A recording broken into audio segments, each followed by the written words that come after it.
এই যে শবে বরাত আসছে, ভাগ্যে ভালো কিছু লেখা হয় শবে বরাতে, এই বিশ্বাস থেকে হুমড়ি খেয়ে মানুষ মসজিদে আসে, ঠিক না ঠিক? ভাগ্যে ভালো কিছু লেখা হয় কবে?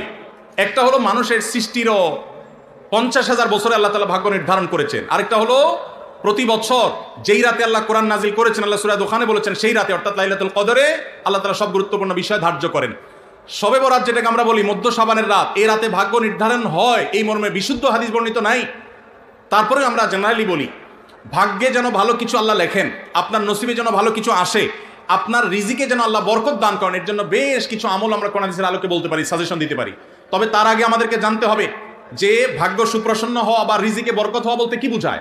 ভাই, রিজিকে বরকত হওয়া বলতে বোঝায় আপনি যা কামাই করবেন এর ভিতরে আল্লাহ তাআলা কল্যাণ দিবেন, যা কামাই করবেন এর ভিতরে বরকত হবে, প্রাচুর্য না, অনেক টাকা না, যা হবে এটাতে কি হবে? বরকত হবে। আমরা কি বরকত চাই না সম্পদ বেশি চাই? বরকত চাই। বরকত